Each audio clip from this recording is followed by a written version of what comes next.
Good morning, everybody. Again, Dennis Zabaglo with the Tahoe Regional Planning Agency and the Aquatic Resources Program Manager, and I oversee the implementation of our Aquatic Invasive Species Program and Management Plan.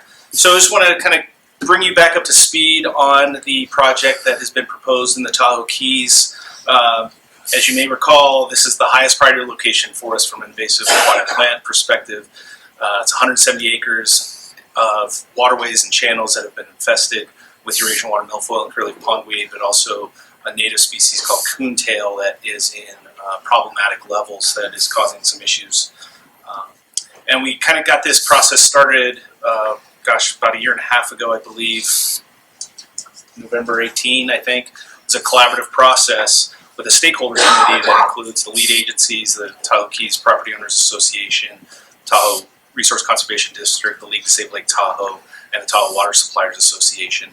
And that stakeholder committee has provided input along the way and was really kind of critical in moving the project towards a test project to test different methods. And so with their input, we developed an initial, the lead agencies developed an initial project description that went to a notice of preparation. And so that is the first step in environmental process, and had basically some general descriptions of how we may apply tests that looked at aquatic herbicides, UV light, and then some follow-up methods with bottom barriers, hand pulling, and things like that. And so the test is meant to inform a longer-term strategy, as Caitlin showed you on that timeline. We're looking at test approaches right now. What are the impacts of those tests, and what is going to be potentially the best set of tools that we can use for long-term treatment? So as I mentioned, we had that notice of preparation. If you participated in any of the workshops we had in the summer, we did several in the one in the North Shore, several down here, and talked about the project description. And since that time, we received comments during the scoping period and used those comments to revise the project description, which is required by the lead agencies. So we use that information we received from the public and revise the project description and come up with a set of alternatives that the environmental team then does an impact analysis, and we're in the middle of that right now. So we'll talk about where we are on the project description. So what's happened in the interim? The Keys, as you may recall, has put in some best management practices, if you will, at the channel on the west side leading into the main homeowner lagoon. You can see behind me here is the bubble curtain that was put in by the Tahoe Keys Property Owners Association, also with some funding support from the League to Save Lake Tahoe. But essentially that bubble curtain acts as a wall or a barrier, if you will, to prevent or slow down fragment spread from the infestation itself into the lake proper. And we're seeing some good effectiveness there. It's not 100% effective, but it is slowing fragments and preventing fragments from getting out of the main lake.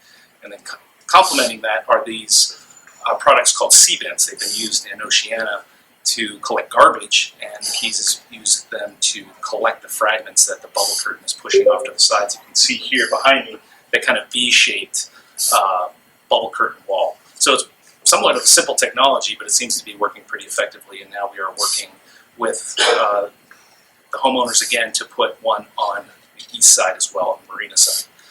So we're hoping to have that put in before the boating season starts. And so some of the accomplishments I mentioned, we've been through scoping, we've had a scoping report, we've received all the comments, over 300 individual comments via email, in person, in writing, through the scoping process at those workshops, and came up with a revised project description. So we were in the middle of that analysis, as I mentioned, and so that's the required element to look at the potential impacts of that project description. But it's pretty exciting, I think. We've known this problem it's been going on for quite a while, but we are at that kind of perfect point where we have good collaboration, great partnerships, we have some funding, and we have some lessons learned from all over the lake, along with some new innovative approaches. So we're making great progress. So I think it's pretty exciting where we are in this process. So just some drivers of the problem that have made it such a problem. The geographic conditions. It's large, 30 times larger than any other project we've tackled to date. At 170 acres, our largest project is in Emerald Bay at about 6 acres. And and it's enclosed. So you have warmer conditions in there, you have the ability to kind of create those dense populations of weeds and the loose organics that are in there. Make some of our old traditional methods, bottom barriers, more difficult to implement. Then you have a recurring seed bank with curly-leaf pondweed, the turions, if you recall, those kind of hard pine cone-like structures that are the seeds for curly-leaf pondweeds that can persist in the system for quite a long time. And then the recreation activity, a lot of boats going through there that are creating fragments. So project goals that we identified, this was in the original project description, is being carried through in the revised project description and part of the analysis. To reduce target aquatic weed infestations as much and as soon as feasible to help protect Lake Tahoe. Bring target aquatic weed infestations to a manageable level. Improve beneficial uses of the Tahoe Keys lagoons, and I'll talk about beneficial uses in a second. And reduce the potential for target aquatic weed reinfestation after initial treatment. So those beneficial uses, and for us, that's a CEQA definition or a state definition that needs to be analyzed from a TRPA perspective. We have thresholds we need to ensure are being protected. Recreation, water quality, navigation, all of those kind of things are part of those beneficial uses that have been defined by the state. So if you look behind me here on the screens, this is kind of a breakdown of the analysis and the project. So the blue in the middle is the proposed project. So this is what's been refined since that notice of preparation.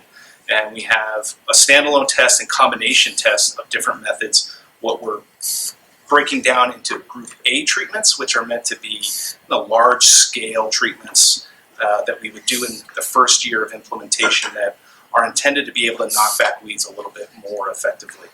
And then in years 2 and 3 after that would be what we call Group B methods. And those are follow-up treatments to deal with some pop-up populations that may have still come back after that initial treatment after the first year.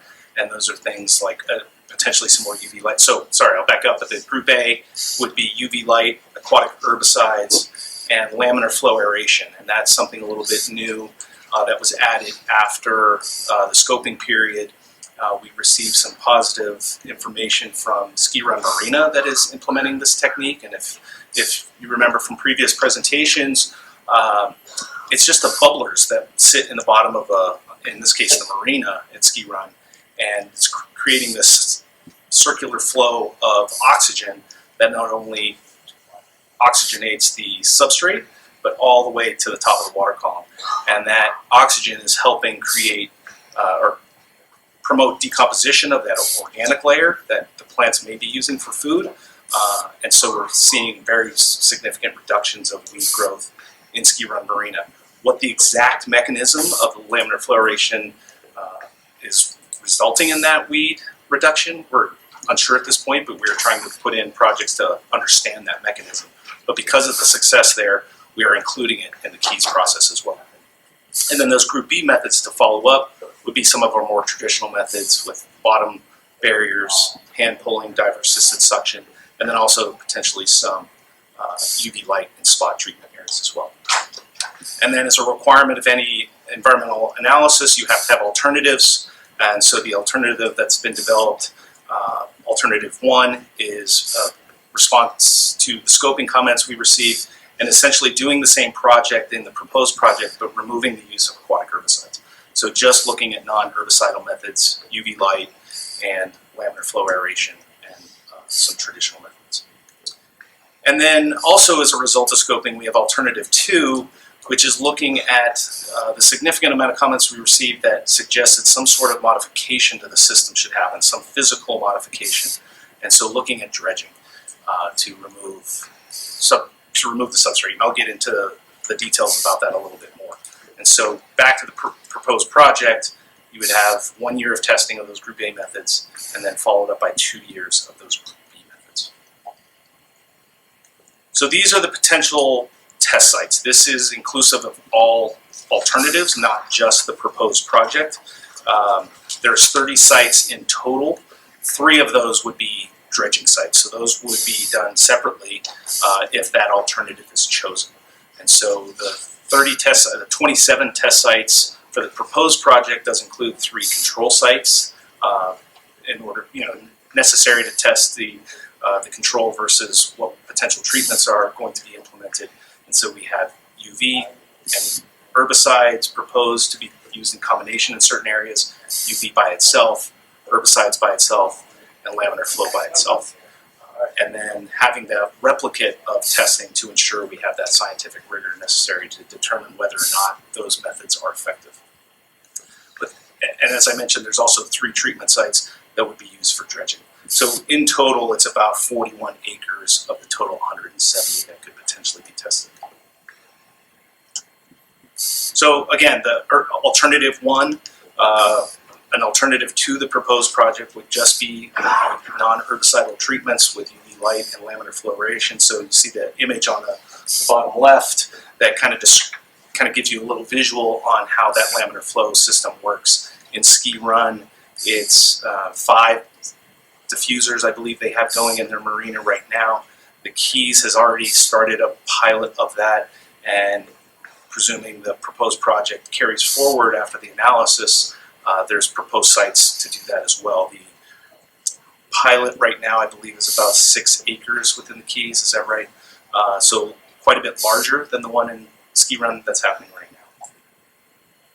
So alternative to the lagoon modifications, so looking at dredging, a wet dredge of some channels, and that would be a suction dredge potentially that would remove that loose organics where the plants are living, where the roots are, where those turions are, and removing those from the system.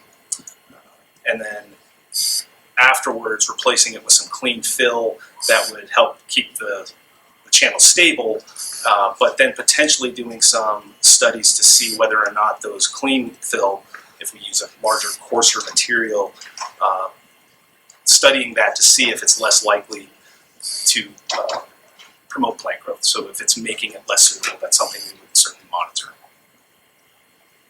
And we have a geotechnical team that's been brought on board to really delve into this and take a hard look to see what it would take. It's certainly a pretty radical approach. A lot of material would have to be removed. What are the logistics behind that? Is there traffic impacts?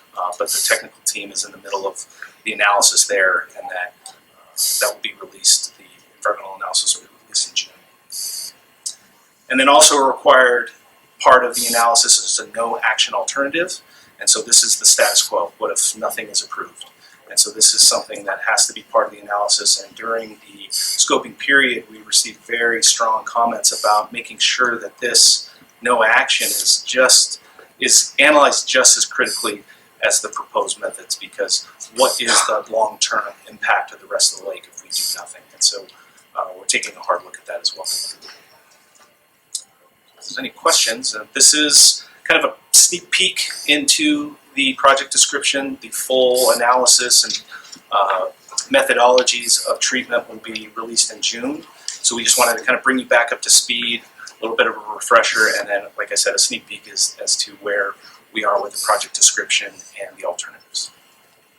Dennis, I have a question. Earlier in all of this, there was the talk of the alum in the